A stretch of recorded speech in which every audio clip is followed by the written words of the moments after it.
Hi guys, it's Kim Dellow here with a new project video, and this week it's a share from my watercolour sketchbook. But I've totally cheated. I've not done any sketching to make this page today. I've just used stencils all the way from start to finish. It's a totally fun way of using your stencils and getting a really lovely, unique look. I've mixed and matched my stencils today, and I've got two from StencilGirl and one that I've made myself.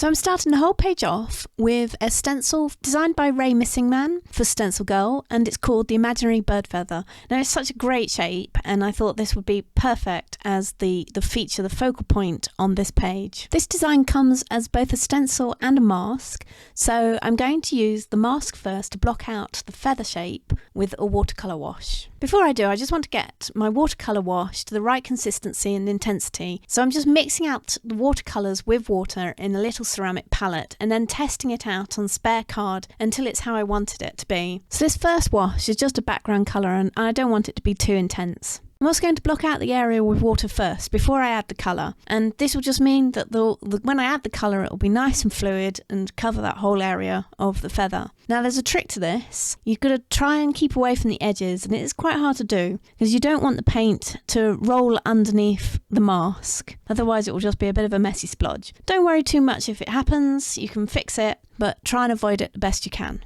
And keep watching because I'll show you how to fix those kind of mistakes a little bit later on in the video. So once the water is down, it's time to add some colour. Now the area isn't completely flooded with water, but there's enough water that when I add the colour, you can see it kind of spreads out, and all I've got to do is pull the colour down a little bit. So I'm just making sure that the whole area is covered with the colour, and I'm pulling the paint across to the edges where it's needed and just kind of letting it flow on its own really. So once that layer is down, pick up the mask really carefully, and then I'm just going to let that feather dry. And whilst it's drying, I'm going to mix up my next colours ready for the next layer.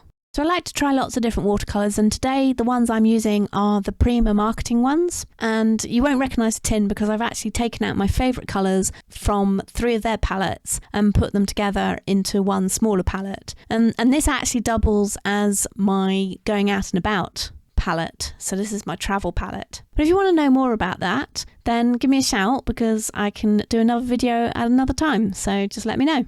So just as with that first layer of colour, I'm again adding water just to make a nice light wash of my colours and testing it out on paper first before I even attempt to go anywhere near my page. So first layer is now completely dry and my paints for my second layer are ready, mixed, ready to go. So what I'm going to do is I'm actually going to use a double layer of stencil to add detail to the feather. The imaginary bird feather is lovely, but it's very small and you're not going to get that much watercolour detail in there. It's going to be quite hard to do. So what I'm going to do is I'm going to swap that out now, and I'm going to use the classic feather retake stencil. Now this is also one that was designed by Ray Missingman for StencilGirl, and I'm going to use the mask from the imaginary bird feather with the stencil from the classic feather retake and use that as my guide to adding the watercolour that will be the detail on the feather. So for this small work I'm using a small brush, and this is a 0, and you can go even smaller than that if you want, and I am adding a little bit of water first and then adding the colour into that, and it just helps it spread, and when I move to the other colours it will help it to mix as well.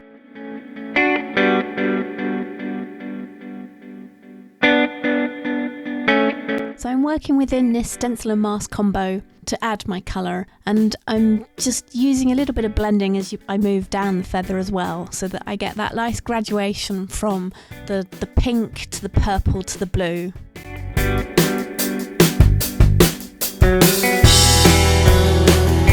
Again, trying to avoid the actual edges of the stencil, which is quite hard to do, so don't worry too much if you don't manage it.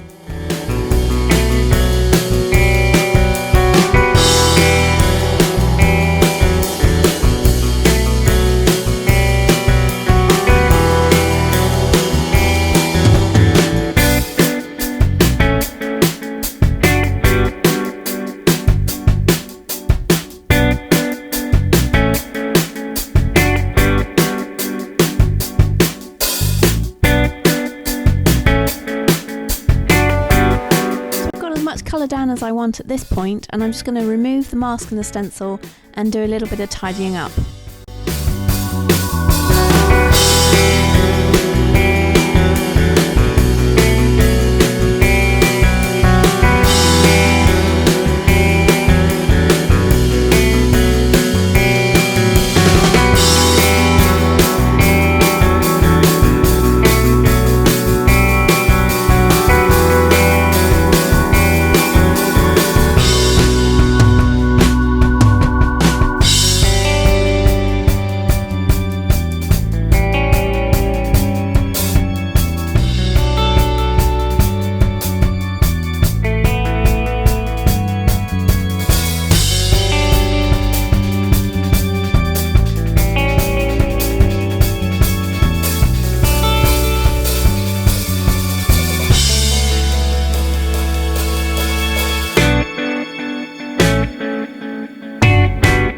Okay, so there's a couple of splodges, and there's no other term for it, a couple of splodges that I don't want in this final piece. So I'm just going to use a bit of magic sponge to get rid of them. And if you don't know about magic sponge, I did do a whole review with some ideas on how to use it in another video that I will link to this one. So do go and have a look at that. And it doesn't take much, so all you have to do is put the magic sponge in some water, squeeze it out, and then you can use it to literally erase the bits that you don't want in the watercolour painting.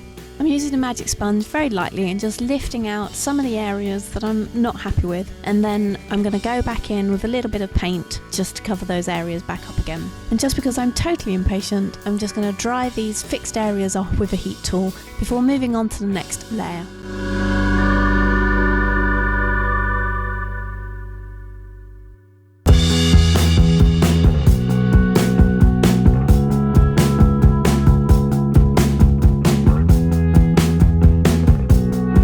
With the watercolour detail now. The feather is there, ready to go. So all I want to do is add some of the pen detail. And for my pen, I'm going to be using the Uni fine line pens. Now these are new pens for me. I haven't used these before, so I'm just trying them out. And I really like the way they flow, and they've got a very nice dark black pigment ink, which they claim to be water and fade proof as well. So first I'm just going around the outline using that imaginary bird feather mask again to just add that pen detail, and then I'm going to move on to the stencil that I've made. So this is one of my DIY stencils, and it's a Moroccan tile design, and it's made from a wax coated cardstock. And if you want to know more about how I made that, then I do have a blog post all about it, so check out the write up below and I'll leave a link in there for you.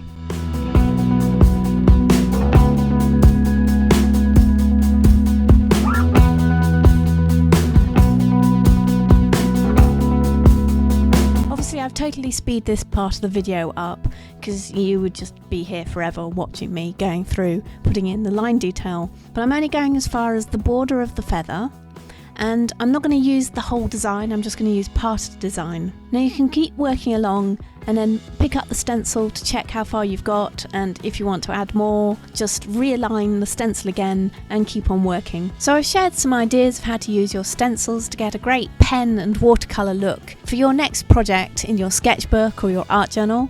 And if you're looking for some more ideas or inspiration on how to use stencils with watercolour, then I do have some other videos as well that you might be interested in, so check those out and I'll leave a link at the end of this video. As always, if you have any questions at all, just ask, put them in the comments below. I would love to hear from you. And don't forget to subscribe to my channel if you haven't already. And please do, if you liked my video, give it a thumbs up. Thanks very much for watching, and I'll see you next time.